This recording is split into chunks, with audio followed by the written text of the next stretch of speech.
À toi qui vis 2000 ans plus tard, une impression d'avoir fait un très long rêve.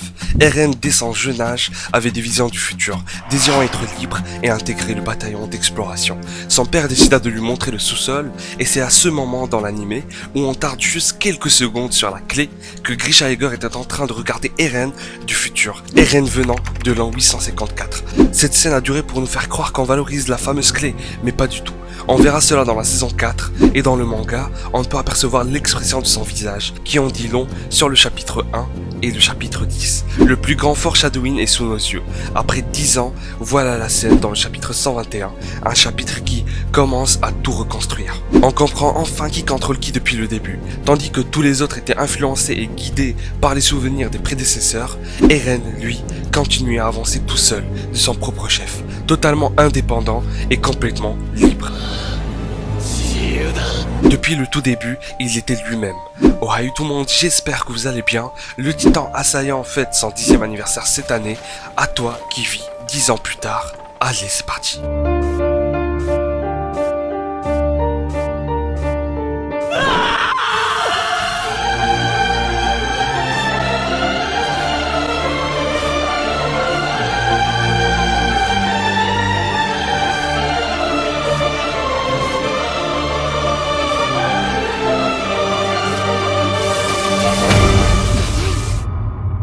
Depuis le chapitre 90, depuis l'épisode 22 de la saison 3, il y a 4 ans exactement, Eren est entré en contact avec Historia et a vu lui-même du futur influencer son père. Cette aide qu'il fait, on ne peut plus la voir de la même façon désormais. Présente depuis si longtemps, introduite en 2 parties, et si Historia avait aussi eu des souvenirs à ce moment-là. Comme dans l'épisode 6 de la saison 3 en touchant Eren avec Rod, elle a eu accès à son passé, son enfance avec Frida, sa sœur. Ce regard qu'elle fait, c'est simplement car elle a vu des choses aussi. Mais n'oublions pas que dans tous les cas, ça ne peut pas être des souvenirs futurs. Il n'y a que le titan assaillant qui permet cela. Eren a fait en sorte de tuer la famille Reiss, à part le père, parce que ça servira par la suite, avec Historia. Ici, dans le chapitre 120, dans la case des souvenirs, elle pleurait car Jäger lui aurait fait part de la vérité, et qu'elle ait senti à ce moment même le désespoir. C'était perdu d'avance. Le bébé viendrait de lui logiquement. Tout a été prévu par ce chasseur. Ça nous étonne même plus le regard que fait la reine après ce qu'il s'est passé. Eren a tout orchestré et n'a jamais cessé d'aller de l'avant. Imaginez que depuis le début, toutes les décisions prises, tout ce qui se passe, c'est à cause de lui. Il est le titan assaillant, désirant la liberté jusqu'au bout. Si tu touches à la sienne, il t'enlèvera la tienne.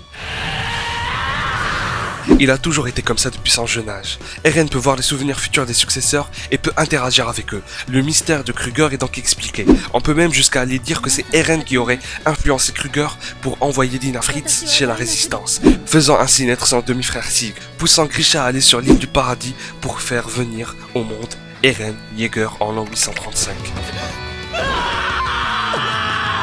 Par contre, c'est dur de prouver cela, car c'est sûr qu'il peut influencer les prédécesseurs dans le passé que quand il est dans l'axe. Autrement dit, sans aide d'un membre ayant du sang royal, il ne peut rien faire du tout. On verra sûrement dans le chapitre 122 s'il y a un moyen de toucher Ymir et accéder à d'autres souvenirs, en continuant avec des explications des événements passés. La scène où Eren dévore son père est particulièrement importante. Eren mentionne cela lui-même. Grisha demande à Sig d'arrêter son deuxième fils. Grisha ayant le titan originel et Sig du sang royal. Si ce contact n'était pas du genre spirituel, un bordel se serait déclenché. On revient sur le père, pourquoi a-t-il donné le titan assaillant à son fils? Comment Eren du futur peut forcer son père à faire quoi que ce soit, si ce n'est qu'avec des paroles? Que lui a-t-il dit?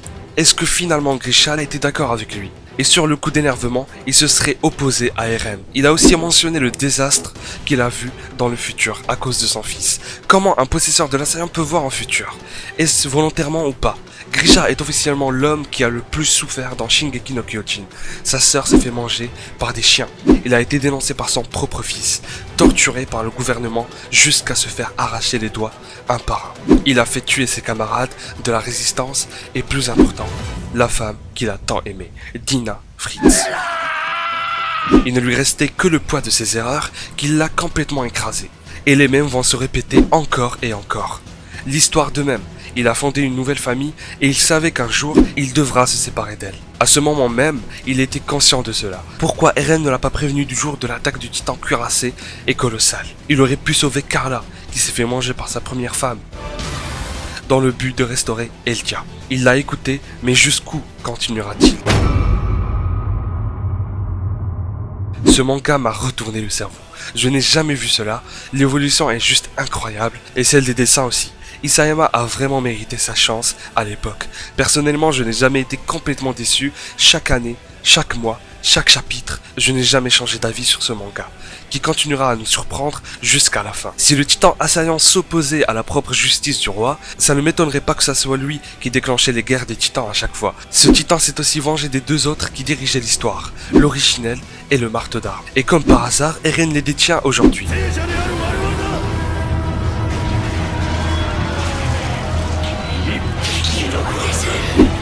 À l'origine, Isayama était très influencé par The Mist, mais il pense que désormais son récit a pris une direction plus apaisée. Et il ne sait pas si la fin se finira en bien ou en mal. D'ailleurs, il avait déjà cité qu'il nous ne promettait pas qu'il allait être une bonne personne pour le dénouement du manga. De plus, il aime faire souffrir les lecteurs. C'est la chose qu'il a toujours voulu faire. Comme ça, à la fin, tout le monde se rappellera de ça.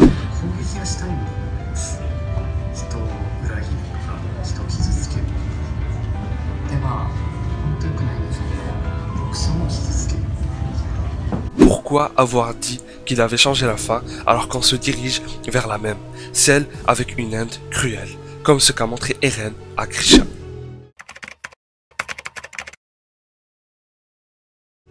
Armin dans le chapitre 66, page 19, il a cru en Grisha, qu'il ne pouvait pas tuer quelqu'un juste comme ça sans raison.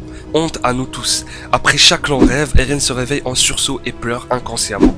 Personne ne peut prédire l'avenir, a dit Eren dans l'épisode 22 de la saison 3. Et juste après, cette simple phrase se transforme en réalité. Et s'il avait déjà tout vu avant même d'aller à Mar? À la mer, il dit, au-delà des murs, il y a la mer. Et au-delà de cette mer, il y a la liberté. C'est ce que j'ai longtemps cru, mais je me trompais. Par-delà la mer, c'est l'ennemi qui nous attend. Et vous connaissez la suite. Mais quand on revoit cette scène, on dirait qu'il a déjà tout vu, qu'il est épuisé. Son regard en dit beaucoup. Quand il parle avec Reiner durant le discours de Willy Tybur, on le voit se transformer en même temps que la déclaration de guerre. Et pour Mikasa qui arrive l'aider, il dit « Fais-le maintenant, Mikasa ». Ce n'est pas comme s'il avait hurlé ça et qu'il l'ait entendu. Il savait qu'elle allait se montrer à ce moment. Sacha qui meurt et Eren qui commence à rigoler en pleurant. À part les explications du rire nerveux, le fait qu'il se retienne de pleurer car Sig est à côté, ce qui le ferait douter, et la comparaison avec la mort d'Hannes comme s'il avait pété un câble. Ça se comprend. Toutes ces justifications sont bonnes. Mais si Eren rigolait car il avait vu juste, il savait que Sacha allait crever.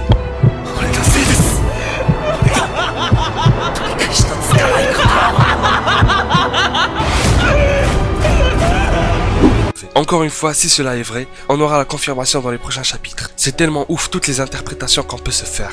Isayama fait ça exprès, pour nous laisser dans le flou. Pour l'anniversaire du manga, il nous a laissé perplexes. Et là, avec Ymir, si jamais il la touche, que va-t-il se passer?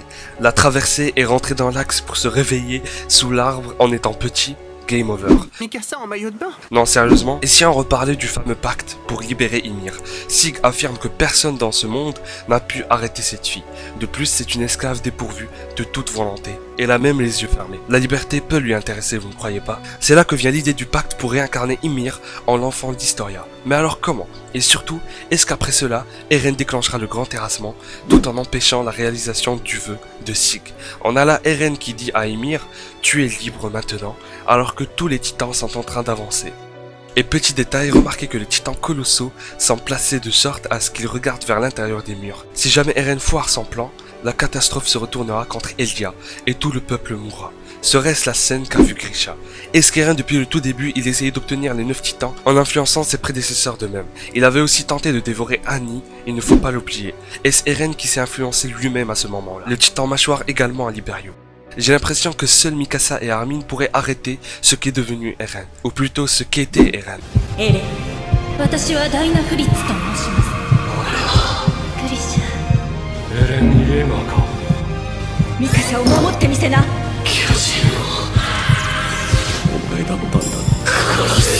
Eren Yeager, désirant la liberté, poursuivra sa mission jusqu'à mettre un terme à cette guerre, en influençant ses anciens. Il ne faut pas vraiment le voir comme l'antagoniste pour l'instant. Faire tuer les Reis n'est pas un crime, mais c'est pour un bien. Dans tous les cas, Frida allait rester sans rien faire, guidant ce monde cruel et impitoyable vers sa fin tragique. De l'autre côté, un homme qui se bat pour que le monde assume les Eldiens. L'île du paradis a le droit d'exister. C'est incroyable de voir cet énorme plot twist vers le dénouement. Tout a changé, et même nos pensées envers certains personnages comme Grisha, Sig, mais surtout Eren. Il demeure seul dans sa philosophie, seul dans sa lutte. Ceux qui veulent changer les choses sont ceux qui sont capables de faire des sacrifices importants. Ceux qui vont même jusqu'à sacrifier leur humanité. Il devait aller de l'avant, même s'il ne savait pas quel chemin il a emprunté. Et où va-t-il l'emmener? Rien ne le pousse à faire cela. Il y va de son propre chef. Il se précipite vers cet enfer, et il entrevoit quelque chose au fin fond de ce mal. Un rayon d'espoir peut-être, ou bien un tourment encore pire. Mais ça, pour le savoir, il n'y a pas d'autre solution que de continuer à avancer, jusqu'à anéantir tous ses ennemis. Tout le monde peut devenir un dieu ou un démon, pour peu que les autres en décident ainsi. Eren Yeager, c'est parce que tu es né dans ce monde. Je vous lâche un énorme acquis de roi dans la gueule, et à la prochaine.